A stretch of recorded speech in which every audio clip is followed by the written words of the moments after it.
What do we got here? Too cheap to pass up. This is a 2018 Mongoose Legion L100 in burgundy, and we're gonna see what it's all about. Let's open this beast up. Oh yeah. Okay, that worked. Probably cut the seat in half. Okay. It was sold as an open box item on Amazon Prime. Optimus, Amazon Prime. Right. Literally nothing has been removed from the packaging. You can see it's all pretty new. New sprocket design, wonderful chain guard, a female front wheel, a 2-piece crank set, and removable brake posts. I'm gonna be using an Odyssey tool. Let's get all this packaging off. The chain looks like a Z, what is it, a Z510 or whatever it's called. Got protection on the forks so they don't get bent or chunked up. We're going to check the welds here in a second. Down tube gusset here.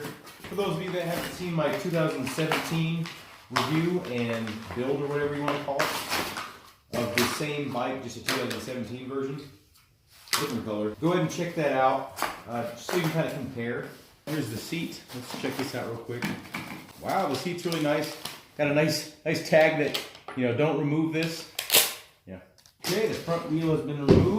The last year's model was not sealed. This looks like an unsealed wheel as well.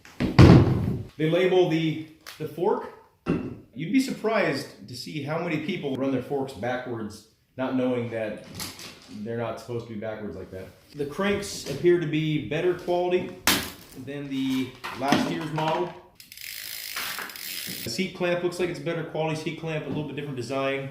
The fork is still like a top cap star nut deal, which is fine. I guess let's get this thing built up. The rear nut that holds the axle on is a different size than the front. This is 17 millimeter. Washers it comes with on the front, a standard round washer, and it also comes with like the lock washers that hold your wheel on. The bolt itself appears to be good quality. I would recommend leaving these hook washers on if you're sort of newer or you don't like to tighten your nuts like every time before you ride. It's something that you kind of neglect, then leave these on.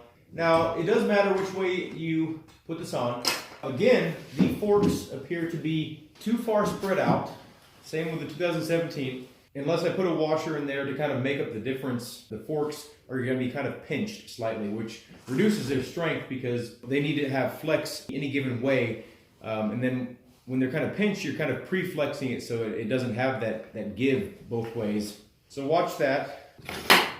That's looking pretty damn nice. Looks like the hardware they're using here, I don't know if they're doing this to save weight or to save money, but the hardware they're using on the seat clamp is smaller. It used to be a 6 millimeter Allen bolt, but now it is a 4 millimeter. And that's kind of inconvenient because if you're the type of person that doesn't carry any tools or likes to carry one tool with them, like just like one 6 millimeter Allen, it makes it to where if you need to make a small adjustment or your seat's crooked or you want to tighten it up real quick, you can't do that unless you get a different seat clamp, which is not a big deal because seat clamps are cheap. So it's getting there.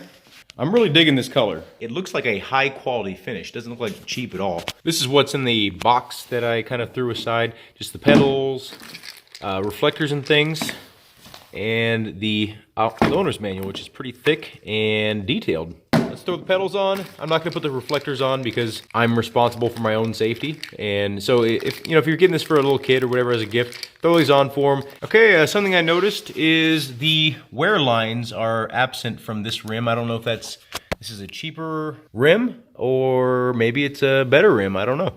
These are the welds. Again, I mean, you see a little bit of texture there on the paint, so that's kind of indicative of sort of a lower quality bike, but that's something that you won't be able to notice unless you're like right up next to it. The welds themselves, you can kind of see right there, they're not really awesome. You can see like some blobs and inconsistencies in the welds. You can tell it's not like a high dollar bike by the welds themselves. But again, that's something that's, most people are not going to notice about your bike. Huge improvement over the last sprocket, both in design and the machining itself. The cranks are 2.5 or 2-piece cranks, whatever you want to consider them. You can see it's sort of like a hollow axle right here on this side, and the other side it's just like a pinch bolt. The stitching actually is stitching. That's cool. I thought it was just like a pattern on the seat, but it is real. Tires are nice. They're 2.4, I believe. These are uninflated, so they actually will get larger. Top load stem is a cast part, but it's not bad. You know, I wouldn't trust it for big stuff. The brake lever, Eastern and Mission and whatnot, they all kind of use that same sort of design, but it's a hinge design, so that's great. The grips feel like they're an improvement over last year and kind of grippier. I don't know, and I like that they're black and not that gray color. Same bar ends, they're kind of plasticized rubber or rubberized plastic, whatever you want to consider that. Bars appear to be the same except for the knurling surface. Comes with gyro tabs. The axle hardware on the rear, it's a different size nut. It's like either an 18 or a 19 rather than a 17 millimeter. That's not a huge deal, but it's kind of a inconvenience. You know, you can't just carry one tool with you. I'm gonna leave the logos on. The black against the red looks really nice, I think, and it's tasteful. Here's another thing I noticed that they did. You can see that they have like those little arrows or whatever. That actually tells you which way to turn the axle of the pedal. Constantly pedaling forward, or most of the time, you want to be constantly tightening your pedals and not constantly loosening your pedals. So one of them is reverse threaded. The left pedal here is reverse threaded. So it's lefty tighty on the left and then righty tighty on the right. The pedals appear to be the same design as last year's. Well, there she is. Pedals and everything. Just about everything is and looks higher quality on the 2018 model. One of the best quality bikes you can get for this price range. I give this a big thumbs up. It really is the complete package for a reasonable price. Buy this bike if you're wanting an inexpensive backup bike, main bike, starter bike, a dirt bike. So this is the next day. I'm actually at work right now. I'm about to go on lunch. I just wanted to go over the pros and cons of the 2018 model versus the 2017. The good, colors look awesome. I mean, I know it's not a huge factor, but it does look good. The fact that the front hub is a female front hub means it'll be a bit stronger, and it'll allow you to use pegs, which the 2017 model would not allow you to because the axle actually wasn't long enough. So you had to replace the front wheel in order to be able to grind with it. So you can grind now. The cranks are way better than the 2017 model. It's two-piece, really simple to install and uninstall, and the quality is way better. The welds are better. Everything's better about the cranks. Sprocket is way better. The machining is better. The design is better. Sorry if we got boogers. It's kind of cold out. It's removable brake hardware. You know, not only on the underside of the top tube, but you know, the actual brake posts as well. The seat is improved and the stitching is awesome on it. It's really cool that they actually have real stitching instead of just like sort of mold lines. It comes with gyro tabs. Maybe the 2017 model did before, I'm not sure. Let me know in the comments if that's the case, but mine didn't come with them. And the last thing is the brake lever. The brake lever from the 2017 model was horrible. That's the good. Now the bad, number one, the thing that I find most disappointing about it is the fact that the headset is not standard. That's a big deal.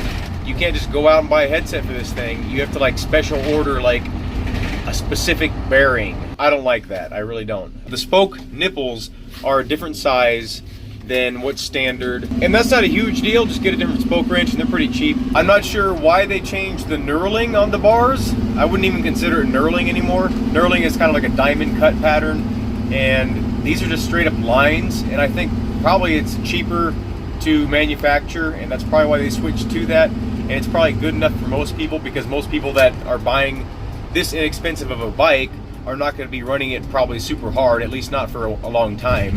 The hardware on the rear axle seems to be lower quality. Like the steel seems softer, and I really don't like that they moved from a 17 millimeter to an 18 millimeter, which just makes it to where you have to carry more tools around with you. I don't like that at all. That's a negative. And this last one, it's like kind of the last one I can think of. I'm sure there's other little things that I'll find in the future, but the chainstays are longer on this year's model by about a ½ inch.